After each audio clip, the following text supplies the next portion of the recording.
I am in Jersey. It is in the Channel Islands. It's one of the Channel Islands. It's the only part, the Channel Islands, of British territory taken by the Germans in World War II.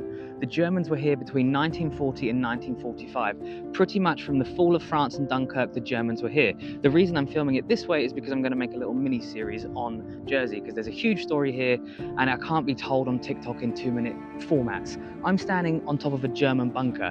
These bunkers, they are all over the island. I'm going to show you all of them. I'm going to tell you the story of the people of Jersey during the occupation. Got a rental car and we're going to be exploring the bunkers and all the World War II locations around this island together. But back to the bunkers now. Soviet prisoners of war built this bunker that I'm standing on, as well as the gun batteries over there. You can see some just behind me.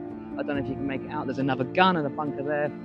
This is why this is going to be a mini-series. Perhaps it might even be an hour long, but this is just a short introduction to what you'll be seeing. You'll be seeing German bunkers, German war tunnels, war cemeteries, all sorts of things. People here, they suffered, and I know I just mentioned that, but people were taken to concentration camps in Germany and in Europe by the Germans. It wasn't a peaceful takeover. England is only about 80 miles away. France is about 14 miles that way. You can't see it, but I can see it on the horizon. This place was left undefended by the Brits. They decided they would never be able to defend it. It would cost too many lives, and they abandoned the Channel Islanders to their fate for the duration of the war. Hopefully, you watch this entire series.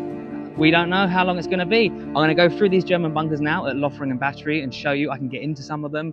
It's going to be a great trip, so watch everything. The first bunker I'm entering, I'm not even sure what it is, but there's some dodgy stairs I can go down. But the reason why the Austrian dude, the painter who I can never mention, always very echoey down here, wanted these was a slap in the face to Churchill to say, we've got part of your country. Oh man, there's a dead rabbit. Okay, I'll take my glasses off. Different format. This is unlike the usual TikTok videos. That is... Oh, I can't really say the word, but you know the N-A-Z-I word, bunkers. I can even see a sign saying bunker open in there. In memory to all the forced and slave labourers who died constructing the Atlantic Wall fortifications in the Channel Islands. So what that's telling you about is the Soviet troops here. I think it's Alderney, another one of the Channel Islands. The Soviets were kept there as prisoners of war. Millions of Soviets were captured during Operation Barbarossa. It's quite strange being here. And were sent here treated terribly. I've heard and read accounts that their feet, instead of giving them shoes to build these bunkers, they would put hot tar and make them stand in coal and gravel to give them shoes instead. There are kilometers of tunnels and bunkers under here, which is why this has to be a long series to show you. So it's very sad. And in my own family, the Spanish Civil War, people that fled the Spanish Civil War, Republicans to France, when France fell, Dunkirk and Paris, all that happened. They were taken as labourers, forced labourers here as well. So people who my great-granddad knew would have been on the Channel Islands building these bunkers like this one behind me. It's a beautiful view, but it has such a dark history. Let's go explore some more of it. The Atlantic Wall, you see it in Normandy and all over France. It was built to defend Germans in case the Allies ever came back to take the Channel Islands from them. They never did. But one time they did drop leaflets when the Blitz happened in September 1940, letting the Channel Islanders know you're not abandoned. They dropped leaflets with pictures of the Blitz in London and a personal message from the King and Queen saying, we haven't forgotten you. But it would take 5 years until they finally got their freedom again. Right here, I'm walking up this German gun battery. It's quite mad, really. It also, side note, looks a hell of a lot like New Zealand. Don't need to go to New Zealand if you're from the UK. We've got New Zealand at home, kind of. But that's another point. Why is Jersey part of Britain?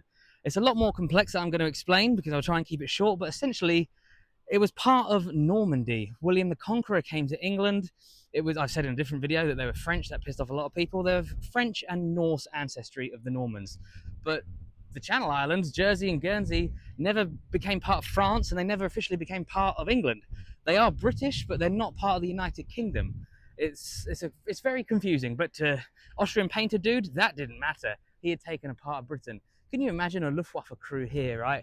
I don't know how well you can hear me because it's very windy. I've got the mics though, but they would have been taking out or trying to take out taking out Royal Air Force planes heading over to bomb in the invasion of Normandy. Normandy's not too far away, but they bypassed it. The Allies were like, there's no point, this is so heavily defended, go straight to Normandy. That's a story later on in the war. At the outbreak of war, the British said to the islanders, you can leave, you can be evacuated, take your children to the mainland. I think the population was about 40,000 people living on Jersey at the time, and about 7,000 left to mainland Britain, which was then later attacked. This is June 1940. The Battle of Britain, Spitfires, Hurricanes, Messerschmitts that would take place in these skies happened a few months later, predominantly August, September. If you've seen Saving Private Ryan, you'll definitely know what one of these are. These are what soldiers would hide behind. It looks like it's got bullet holes in, but I don't think it really has. But if you was on Omaha Beach, I know it's a different story, but that's the only bit of defence you had to hide behind. And being up close to it, German MG42 fire on the Normandy beaches would have got you. But to elaborate further on the story of Jersey, the things I'm about to show you throughout this little series will not be in chronological order. Some of them might be filmed the other way for TikTok for short snippets, but I'll just be driving around. I've got a rental car. The island is 9 by 5 miles wide. I think it takes 45 minutes to drive around the whole thing. But I'll just be showing you what I find as I go around. So it won't be in chronological order to the story of the occupation, just on what I see. Next, we're going to go to check out some more bunkers, Saving Private Ryan style ones. Let's get stuck into it and let's explore. This is a German gun battery with a German gun that is very, very much destroyed. Rusty as fuck over here. But pointing out to sea, it would have attacked any ships that tried to get through. Look at the terrain too, if you did try to land. But some people that were later known as the SBS, part of the Special Forces, you may know the other branch, SAS, they did land here to try and capture German soldiers as prisoners and interrogate them, but it failed. I just read over here as well that a bunch of US sailors after the Battle of Normandy the ships engaged in combat with German ships, and a few of the soldiers washed up here, the American sailors, and they were buried here by the locals. It's not every day your job gets you wandering around German bunkers. I probably didn't need to come this way, but I am. I probably shouldn't also be fucking standing right underneath it, but it's mental, really, isn't it? Oh, I'm in the underground, I've got to go underneath it. Bloody hell. The Germans! Fuck. But yeah, part of the bunker system. It's quite mad. The Germans would have had a lovely view here during the Second World War, but that's not battle damage, that's just erosion. But the gun underneath me. This is a pretty amazing place, Lothringen Battery, if you ever come to Jersey, or just watch my entire video. It is a bit like Call of Duty NAZI Zombies, that's for sure. It does remind me a little bit of Normandy and the pillboxes on Normandy. This little area here would have been an absolute death trap if you was an Allied soldier, a British soldier that came to retake these islands. I don't know where I'm going. I don't know who's down here. Oh my days. Oh, I'm going to have to get flash out for this.